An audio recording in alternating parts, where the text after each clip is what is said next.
Welcome to the new Coastline Church mobile app.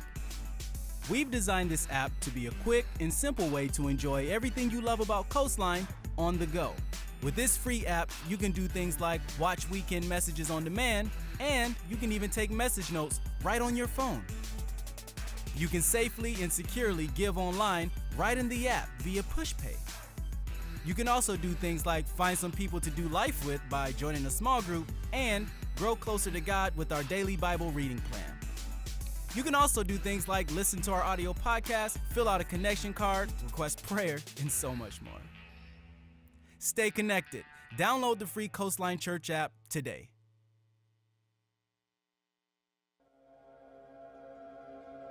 I cannot make a significant difference in this world. And I refuse to believe that my actions can impact the lives of those around me. I know without a doubt that God has not given me anything to offer. It's foolish to think that what I do with my time and resources matters. I possess something the world needs is a lie. My life is of little consequence. All of this is true unless I allow God to reverse my thinking. My life is of little consequence is a lie. I possess something the world needs. What I do with my time and resources matters. It is foolish to think that God has not given me anything to offer. I know without a doubt that my actions can impact the lives of those around me. And I refuse to believe that I cannot make a significant difference in this world.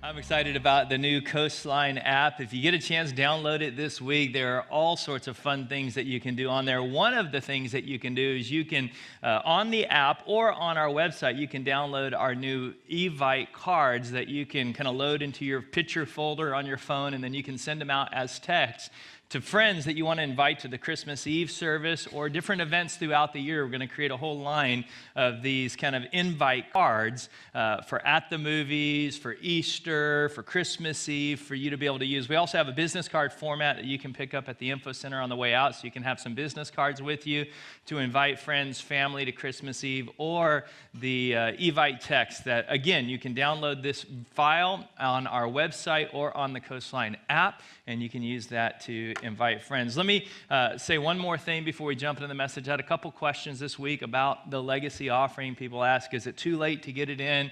No, many people will wait till the last day of the month to get it in because they're doing tax planning and different things. One of the questions they asked was, we got to offload some stock before the end of the year for tax credit and tax purposes. Can we give through stock? And the answer is yes. If God put on your heart to give a certain amount and you want to give a portion of that through stock or all of it through stock, by all means. The only thing that our CFO wanted me to mention to you is that anything you give has to either be postmarked by December 31st, or it has to be given electronically by midnight on December 31st, or given in one of the services that weekend for you to get the tax credit for 2017. So just wanted to deal with those questions that some of the people have been asking me this week. As we get into the message tonight, we're in this series and we're wrapping it up called Doing Good. I want to take one moment, if you don't mind, and speak directly to our Sunday night audience, Sunday night crowd, and just give me 1 second.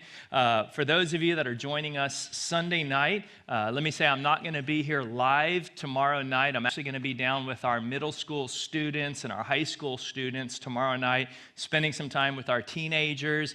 But I promise you this, I cannot do this message any better than I'm going to do it tonight. So you're getting the best version of me right out of the gate fresh.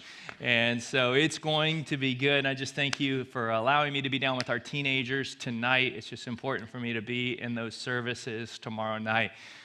Thank you. Let's jump right into it. If you've got your message notes, pull that out. We're finishing this series, Doing Good. The concept of the series is, what would it look like if we as a church, we as Christians, we as a community, we as followers of Jesus Christ actually had the very reputation that Jesus Christ himself had?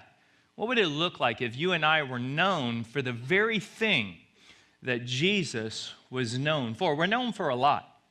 Unfortunately, one of the last things we're known for was the very thing Christ was known for. And I'm not talking about our idea of Jesus. I'm talking about the people who lived during his time period, the people who heard him teach, who watched him perform miracles, the disciples, the closest ones to him. Peter in Acts 10:38 said Jesus was someone who went around doing good. And unfortunately, that's one of the last things that we're known for in the world today. And I believe one of the reasons we're not making a bigger impact in the world is because we don't have the foundation right. We're not known for the very thing that Christ was known for. But if we would become known for this again, if we would give our life as people doing good, I firmly believe with all of my heart, we would make a massive difference in the world. I was speaking to a couple after service last week, and they were saying, I just want to find that big purpose for my life, because we talked a lot about purpose last week in the whole Doing Good series. And I said, well, I think the problem that a lot of people have is they're looking for a big purpose as opposed to the purpose that's right in front of you. I look at Mother Teresa, one of the greatest women to ever live on the face of the earth. I've studied her life, I've read her biographies, I've read her books. Do you know what I've discovered? I can't find one great thing Mother Teresa ever did. Think about that for a moment. Not one great, big, gigantic thing this little woman ever did her entire life, and yet she's known as the greatest woman to ever live. Why? Because she did little things with a whole lot of love every single day. I think so often we're looking for this big thing when God is saying just do the little things every day. Because if you do the little things every day, they snowball into an incredible life. And out of the little things, you begin to discover the big things that God has called you to. And this is a core value of our church. We are here as a church, and we believe that we exist for the world. We're here to do good for the world, to make a difference, that the way we live our life actually matters. And honestly, in light of everything going on in the world right now, I think it actually matters more now than ever before. Because wickedness is increasing on earth. I mean, you look at what's taking place on earth today. You see the darkness, and you see the problems, and you see the division, and you see the pain, and you see the conflict, and you see the riots, and everything that we tend to see, the mass shootings and the problems. And I think too often we're looking at the political arena as the solution to the mess that we're seeing in the world. And politics is a solution, but it's not the only solution. And to be very honest with you, I think God has called us as the church to be the primary solution in times like this, to be the light in the darkness of the world that we live in. And one of the questions I get a lot as a pastor that people want to know in light of the news, in light of world events, in light of what's going on, are we living in the last days? I mean, is this the end of time? Is this what Revelations talks about? Because things seem to be escalating today at a quicker pace than ever before. Well, the truth is, we just don't know. Like Jesus himself doesn't even know. He said only the Father knows. What we do know, however, is that Jesus is ready to come back. The Bible's very clear about that. He's sitting at the right hand of the Father, and I think he gets up every day looking at his dad thinking, is it time? Is it time? Like, I'm ready. Just tell me to go, and I'm gone. Like, we will go get him, and we will bring him home. And there are plenty of places in the Bible that tells us what everything is going to look like right before the end, the signs of the time. One of the signs of the time, the Bible says, is the gospel will be preached to every nation. The word nation in the Greek language is the word ethnos. And it says, then the end shall come. Now, again, the word nation is ethnos because we know there's 197 different nations in the world today, but there's thousands of different people groups. And so the word doesn't mean nation as a sovereign nation. It means different people groups with different languages. Well, the truth is these nations, these ethnos, these people groups in the world are being reached faster today because of technology than any other time in history. And in the very near future, every ethnos in the world, because of technology, will have the gospel in their own language. All of that to say, this is not a time to not be ready. Like, this is a time to be ready in our life. And we need to be ready. And not only do we need to be ready, we need to know what our role in all of it is. So one phrase that Jesus did use to describe kind of the season, the time, what it's going to be like in the last days is found in Matthew 24. We're going to look at it. He says, as it was, meaning exactly the way it was during this set time period, as it was in the days of Noah, so it will be. So as it was during the time period of Noah, so it will be. It'll be very similar at the coming of the Son of Man. So the question is, what did it look like during the days of Noah? Well, the world was dark. It was wicked. There was conflict. There was war. There was hatred. There was murder. There was all sorts of mess going on. And there are a lot of people who like to think that, Noah is just a fairy tale. The world, really didn't flood. Well, to be honest, I believe it exactly the way it's described in Scripture. And there's enough scientific proof out there that says this world had a catastrophic worldwide flood. There's actually more evidence that supports that than evidence that doesn't support it. So the truth is, it did happen exactly the way the Bible tells us it happened.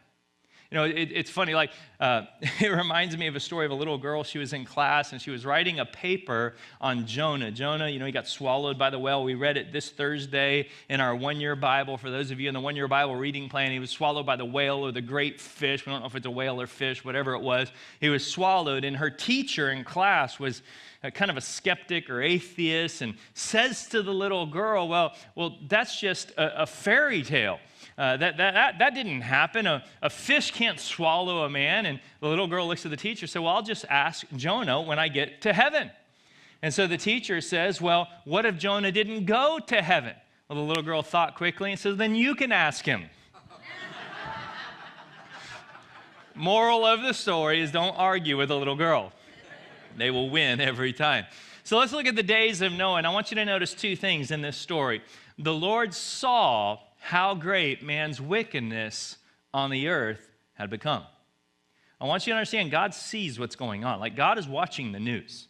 God is not oblivious. He's not unaware. He knows what's going on. And he's not reacting to the news the way a lot of us are reacting to the news. A lot of us are nervous and we're scared and we don't know what's going to happen. God's not unaware of what's going on, and he's not shaken over it. It says, He's seen how man's wickedness on earth has become, and that every inclination of the thoughts of his heart was only evil all the time.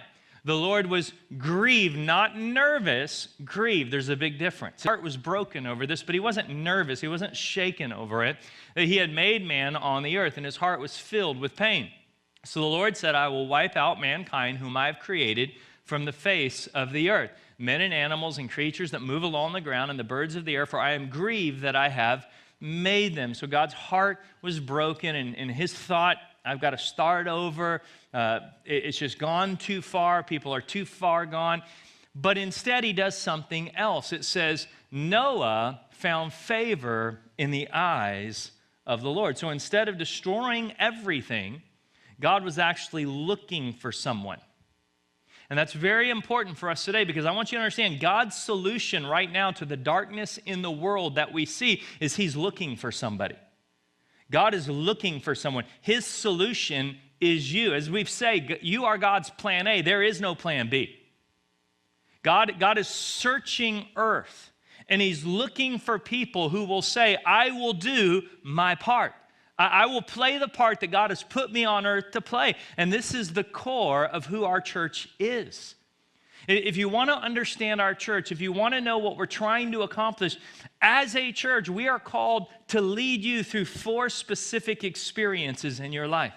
That is the agenda of our church. It is the vision of our church. If you want to know what does the roadmap look like, if we commit our life to following Christ and being a part of this church family, what does the roadmap look like? There are 4 experiences we want to lead you in. The first is we want you to know God.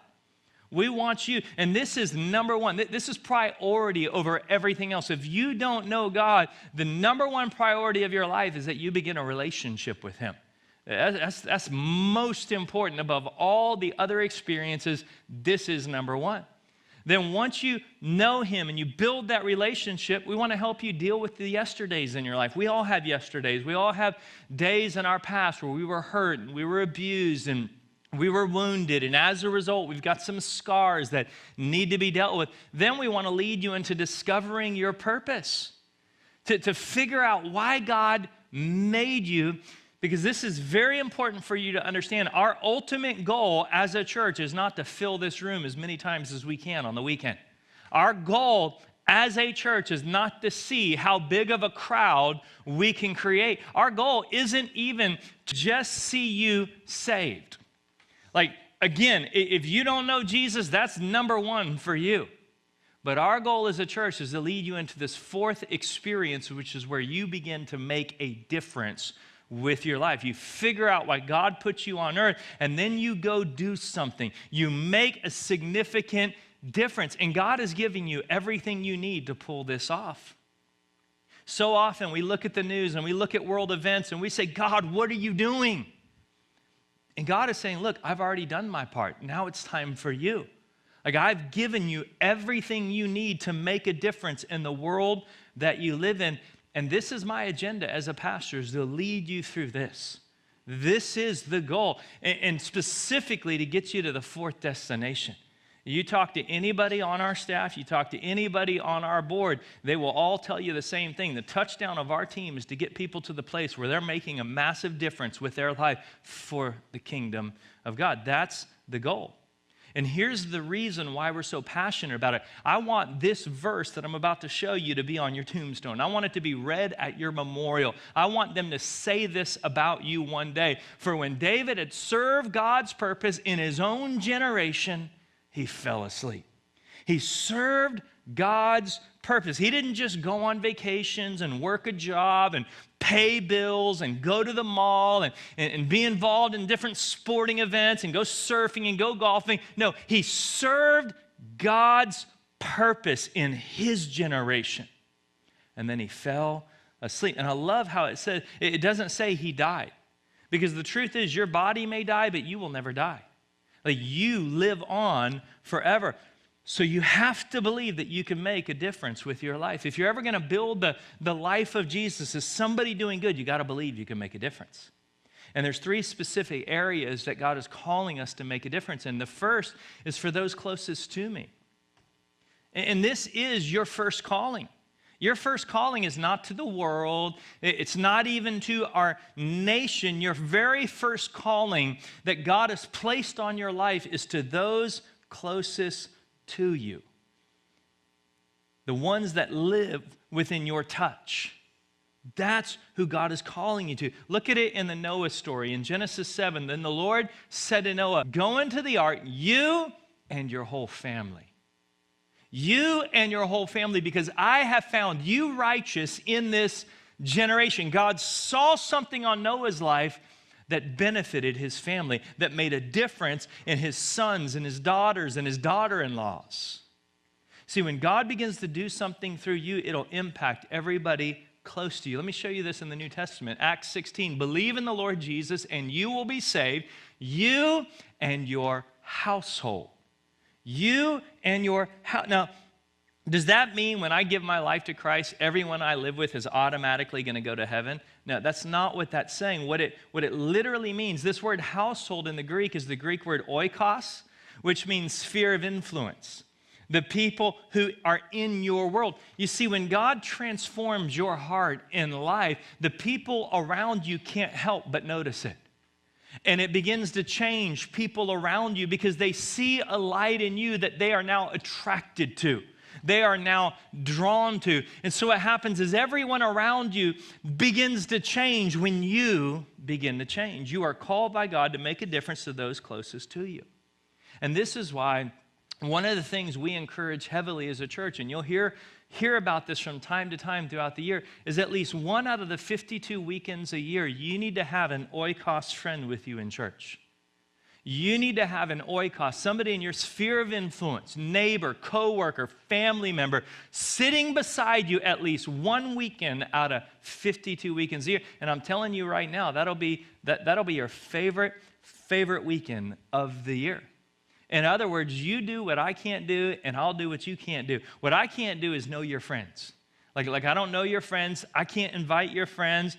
Many of them I'll never meet, I'll never see. And perhaps maybe what you can't do is present this in such a way that they're actually going to want it, that they're going to buy into it. And I'm telling you, that weekend is going to be the most important weekend of your life. You're going to want every detail. The song, I hope they do the right songs this weekend because my friend's coming. I hope, it's funny to me because I actually have people come up to me every once in a while when they have one of their oikos friends in church and they say, just want you to know, my friend from work came today. Don't blow it. Like if you're ever going to bring it, you better bring it now because it's like they came and I don't. And I'm telling you, everything is going to matter more that week. You're going to see things differently.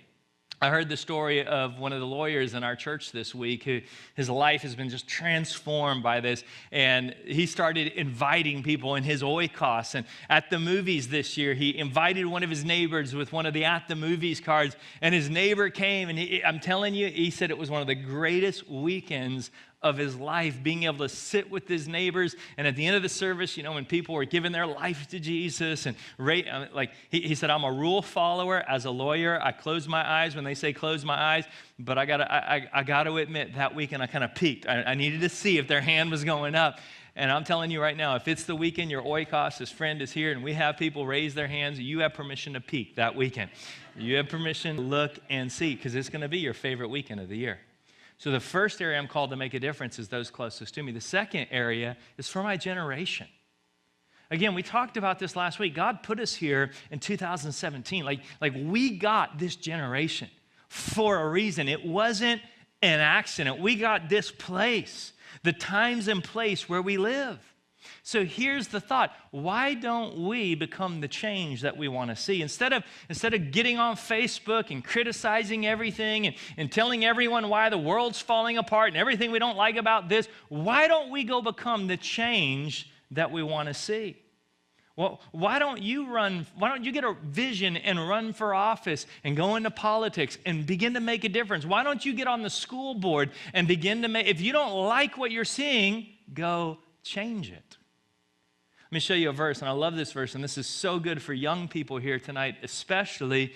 You are to influence them. Do not let them influence you. Don't let this generation influence you. You go change it.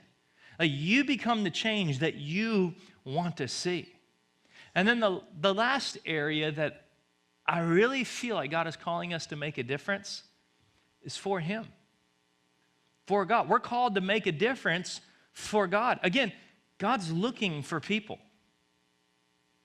Right now, God is looking. Let me make this as plain and simple as I can. God wants you. God needs you. God is counting on you.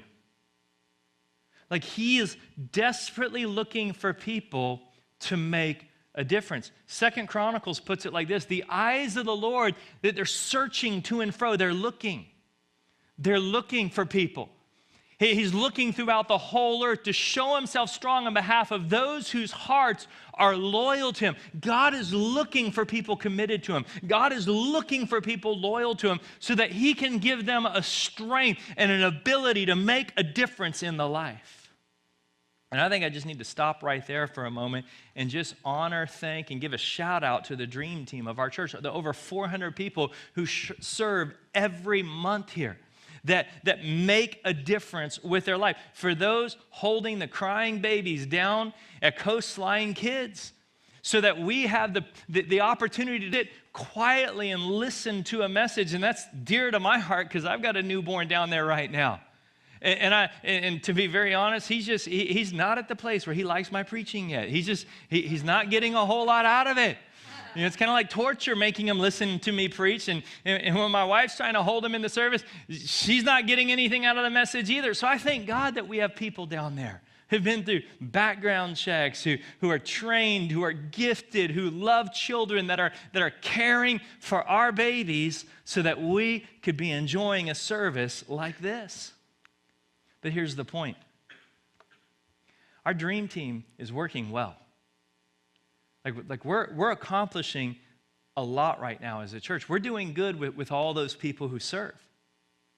The point is we could be doing a whole lot better with you. We could be doing a whole lot better with you. There is a place for every single one of you on the team. Again, this is why we have a growth track, to lead people to the dream team so that they can begin to make a difference with their life. There are people sitting here that are passionate about computers. We've got a place on the media team. Computers, you get to help operate every weekend. People passionate about playing guitar. People passionate about singing. We'll find out if you actually can sing and help you find a place. We got people who, again, love children. We've got a place for you. People who love to greet and meet people. We have people here who just love to serve behind the scenes. Give me the job where no one's going to see me and let me serve. We've got a place for everybody on the team. And I want to invite you to be a part of the process because God's looking right now for people to make a difference in this generation. But here's the truth. Many don't. Many don't. And I know that our church is an exception when you look at the percentages. But there are still more people sitting on the bench than in the game. Because as a church, we have 1 out of about every 3 people who are actually on the field in the game. There is still more room.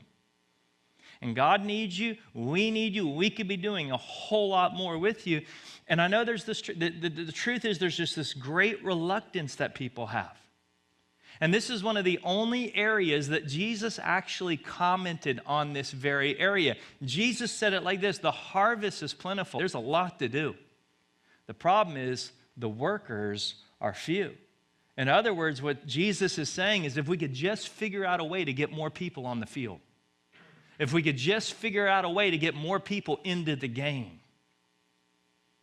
Ezekiel put it like this: I looked for a man, and that's not meaning a male, that's just mankind. I looked for someone, a man or a woman, anyone among them who would build up the wall and stand before me in the gap on behalf of the land so that I would not have to destroy it, but I found none. So the question is, why do people say no? And I thought about that this week. Why do people, I mean, you've been coming long enough, you've heard about the growth track, you've heard about the dream. Why do people still say no? And honestly, I think one of the biggest reasons is there's a fear factor to it. I think the reason many people don't get engaged is there's this fear factor. I'm going to show you a couple fears that I think people wrestle with when it comes to giving their life to make a difference. The first is they're afraid of the past. Like, look, I would love to be a part of the dream team, but you don't know my resume. You don't know my past. Let me say this loud and clear. Your past doesn't disqualify you. In fact, it qualifies you all the more. Because who do you think people want help from? Someone who's never had a problem or someone who's been through the very same pain they're struggling with? See, God can redeem your past.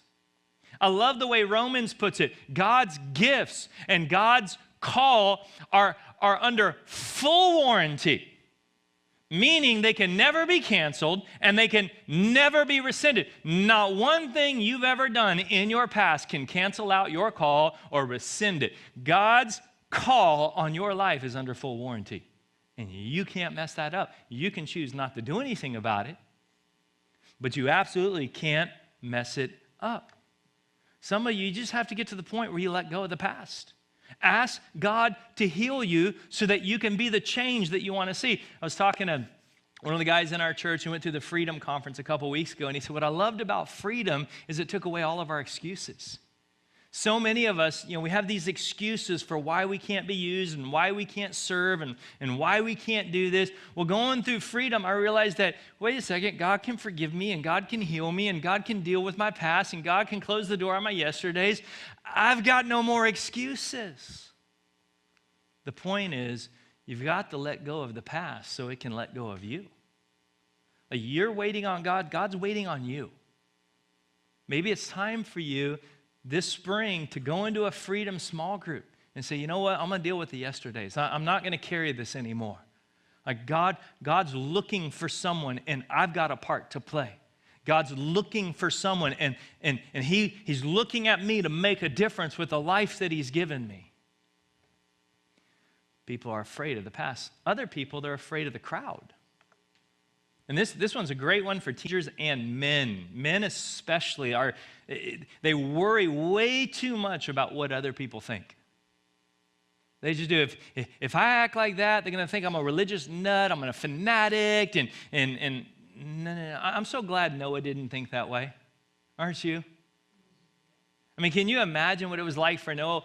What are you building? A boat? What's a boat? Well, it goes on water. What's water?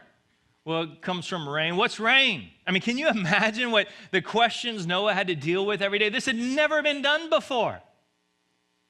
And we got people who are so afraid of what other people are going to think, and they're not thinking, to be honest. Like, I'm afraid to pray for my meal at a restaurant in public because what are people in the restaurant going to say about me if I bow my head and pray? I don't know what is it up about our generation, but we have Christians who are so intimidated these days, and the world is loud and proud right now. Solomon put it like this in Proverbs 29, fear of man will prove to be a snare. Like if you're afraid of what everyone else thinks, it's going to trap you up. But whoever trusts in the Lord is kept safe. I'm not going to be afraid. I'm going to go all in. Some of you, I see it during worship. I see guys every weekend during worship, like, and I know you want to do it. Like, I can almost see it in you. Like, I really want to get my hand up during worship. Like, I really want to lift my hands to God, but what are these other guys going to think if I lift my hands? What are they going to think about me if I put my hands up in worship? What are they going to think? Can I be honest? They're not looking at you. They're not thinking about you. I know you think like everyone's watching you during worship. They're not. They're not thinking about you at all. Just try it. Go all in. Don't be afraid of looking foolish. See, that was the problem of the church in Europe during World War II. There were so many churches, especially in Germany, who were afraid of looking foolish and standing out. In the middle of the Holocaust, when the trains would go by the church on Sunday, with Jewish prisoners, taking them to concentration camps, what they would do is sing louder so they wouldn't have to hear it because they were afraid of standing out. I'm telling you right now, you got to be more concerned about obeying God than looking foolish. In the world today, we got to be focused on what does God want? I don't care what everyone else thinks. What is God looking for? Here's another big fear that many people deal with. We got people afraid of taking the first step. Have you ever wondered why is the first step the hardest? It's always that way. Like once you take that first step, you're like, whoa, this wasn't as bad as I thought it was going to be. It's like getting into a swimming pool. Nothing worse than getting into a swimming pool because you know that first seconds are going to be cold, but then you know that once you get in there and you swim around, it's going to feel great, but you get the toe in there and you're just like getting in there. And what you really need to do is just jump into the deep end and start swimming and you're going to be fine. And so many people are just afraid of taking the first step. Hebrews says, by faith, Noah, when warned about things not yet seen. Like he's doing something that has never been done before. And you know the most difficult thing for Noah to do is the first step. Can you imagine having that conversation with his wife? God asked you what?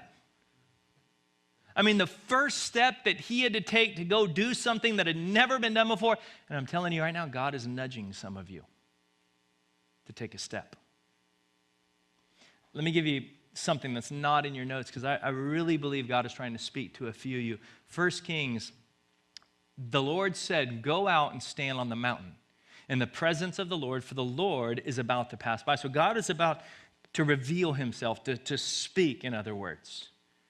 Then a great and powerful wind tore through the mountains, tore them apart, shattered the rocks before the Lord. But the Lord was not in the wind.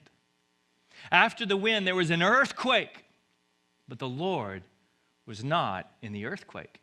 After the earthquake came a fire, but the Lord was not in the fire. And after the fire came a gentle whisper. God was in the whisper. And for many of you, God has been whispering to you. And you know it's God. And he's been saying the same thing over and over, and he's saying it out of love. He's saying it for your future. For some of you, he's saying, don't do it. Don't do it. That relationship at work, way too close. Don't do it. Don't do it. Some of you are about to make a decision to destroy a family. Don't do it. He's whispering, and you know it's him. You hear it. For others of you, he's saying, do it. Do it. Like there's been something that he's put on your heart. He's asking you to do. Do it. Get on that team. Go make a difference. I'm calling you to make that step of faith. Get out of the boat. Do it. For some of you, he's whispering, hang in there. Because you're on the verge of giving up. You're losing hope. You've been praying and praying and praying. And you haven't seen God answer the way you've wanted him to answer. And he's whispering, hang in there. Hang in there. My time is not your time. Hang in there. For others of you, he's saying, take the risk. Take the risk. You need to get out of the boat. There's something big God has asked you to do, and you've been afraid. What if I fail? What if I make a mistake? What if it doesn't happen? And you know it's God, and he's whispering in your ear, take the risk. For others, God is whispering, apologize now. But it wasn't my fault. I know. But apologize. Build the, you don't have to say what they did was okay, but restore the relationship. For others of you, that whisper is saying, get help. It's not recreational, it's an addiction. You can't stop doing it anytime you want to stop doing it. It's beyond that point. It's time to get help. It's time to get honest with some people. It's time to talk to your small group. It's time to talk to your family. It's time to do freedom. It's time to get some help. For some of you, that whisper is saying, slow down. You're running at a pace that's just not sustainable. It's tearing apart your marriage. It's tearing apart your family. You can't go that fast. For others of you, saying, there's more. There's so much more to Christianity than what you're experiencing. Go all in. Get in the deep end. God is saying, I've got so much more for you. There's more. There's so much more available. For some of you, he's saying it's time. Like you've been waiting long enough. You've been putting it off. There's something specifically he's asked of you, and you've been delaying, and he's saying it's time. And then for others, he's saying you can do it. You're like, no, I can't. You can do it if I'm with you, God is saying. Yeah, maybe you can't do it on your own, but you can do it with God. With his ability, with his power, with him on your side, you can do it. What's the point? The point is you're going to have to step out to find out. You're not going to know until you take the first step. Some of you, it's time for you to host a small group. And I know you've been putting it off, but you need to feel the terror of that doorbell ring because it's going to change your relationship with God. You're going to pray like you never prayed before. Like, I gotta work this out now. People are showing up at my house. I'm telling you, it's time to take the first step. This last fear, let me give you the scripture first, and then I'll give you the fill in the blank. This is my favorite one. It's the part of the Noah story that I love, the rainbow. It says, I have placed my rainbow, God says, in the clouds as a sign of my promise until the end of time, to you and to all the earth. So God made you a promise. And every time you see a rainbow, you can be reminded that God is of his word. And that promise, that rainbow you see in the sky, that was a promise to you. And that promise stands till the end of the time. Well, what was the promise?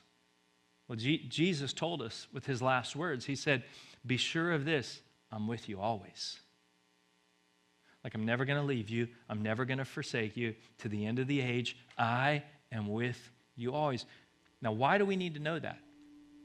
Well, why is that such a big deal? Because of the fourth fear. The reason many of us aren't stepping out, stepping in, is because we're afraid of failure. We're afraid of failure. What if I try and what if I fail? He's with us always. There's no such thing as failure with God. There's just ways that it doesn't work. That's all it is. You didn't fail. You just learned a way that didn't work. Just do it another way. It's like a GPS. It just recalculates. You take a wrong turn, it's just going to recalculate you. That's all God's going to do. He's not going to get mad at you. He's just going to recalculate your path. He still wants to bring you to the destination. You can't mess it up. All you can do is change the path a little bit, but he's still going to recalculate your life. Let me ask now everyone to pull this out. I want to show you something tonight that really messed with me when I did this, somebody did this to me recently.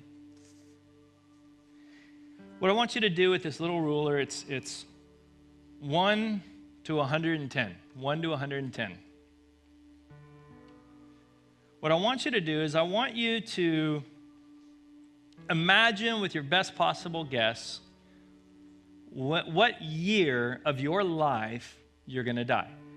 What year of your life you're going to die. For me, I think it's going to be probably 96. I'm really shooting high, 96. For those of you that are more than 110, we're sorry we didn't have enough faith as you have. But I'm going to just pick 96 for me. And what I want you to do is just you decide for you when you think that how old you're going to be when you go to heaven. And then I want you to just fold the paper at that line. So fold the paper at that line and just fold it back and forth a couple times. So just fold that back and forth a couple times whenever you think your time on earth is through. So 96. Now, if you fold it back and forth a couple times, what I want you to do is I want you to tear that off. Just tear that piece off. Okay. So for me, that's the piece right there. This is the part of my life that I'm going to enjoy in heaven. Like, I'm not going to get this part of life here on earth. That's in heaven, so that goes, I'll see that part of my life later in heaven. Okay, everybody do that? Now what I want you to do is I want you to find the year of how old you are currently. How old you are currently, and I want you to fold it where you're currently at now. So fold it where you're currently at now, wherever you're currently at now. Just fold it back and forth a couple times. Fold it back and forth a couple times. And then, would you just tear off that piece for me? Okay, this part of my life goes in the trash. This is done. I can't relive this. I can't get it back. It's over. It's out. That's all my past, all my regrets. There's nothing I can do about it. It's gone. This portion here, I want you to hold up the portion you've got left. That's all you got left. That's it. We got to make this count. I don't know about you, but I look at this and I realize I don't have as much time left as I thought I did. I need to make the most of it. I need to make it count. God is looking for people to do their part. I'm gonna keep this with me. I'm gonna put this on my desk at home. And I would encourage you to put it somewhere where you can see it on a regular basis to remind you we're here to make every day count. We're here to live a life that matters, live a life of significance, to make a difference, to live the way Jesus lived, to be known as people who go around doing good. Would you close your eyes with me? Bow your heads.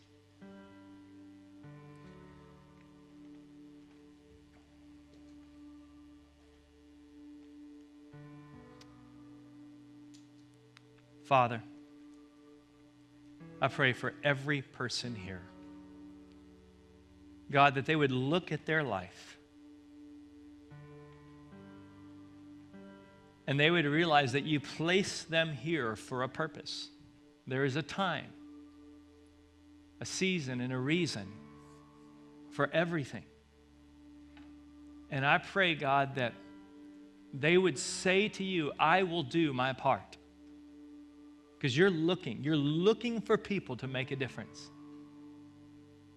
The harvest is plentiful, the workers are few, and your eyes are searching throughout the entire earth for people whose hearts are devoted and committed and loyal to you so that you can give them the strength, the ability, the forgiveness, the healing, the power, whatever they need to make a difference. There is no excuse. There is not one thing from their past that disqualifies them.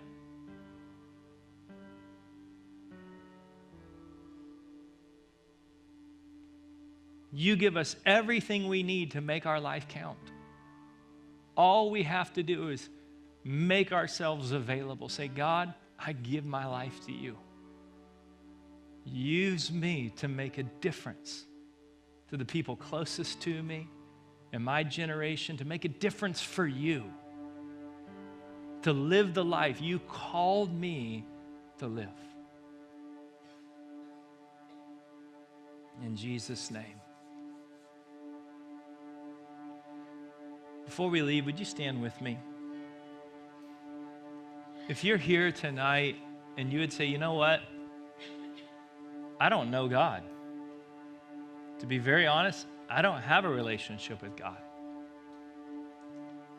And I need to give my life to Him tonight. What I would like you to do is I want you to come pray with one of us at the end of the service. During this closing song, you'll see our prayer team come to the front of this stage. Either during the song or at the end of the song, come and join in prayer with somebody on our prayer team. They would love to pray with you to give your life to God. Because to truly make it count, you can't do it without Him. Here's the thing. God's rigged it where you need Him to pull off your life purpose. On your own, you can only get so far. With God, though, with God, all things are possible. Yeah, on your own, you probably can't pull off that dream in your heart. With God, all things are possible. The prayer team will also be available for anyone here tonight who just needs prayer. If you're here and you just need someone to pray with you, we'd love to pray with you tonight. Let's worship together.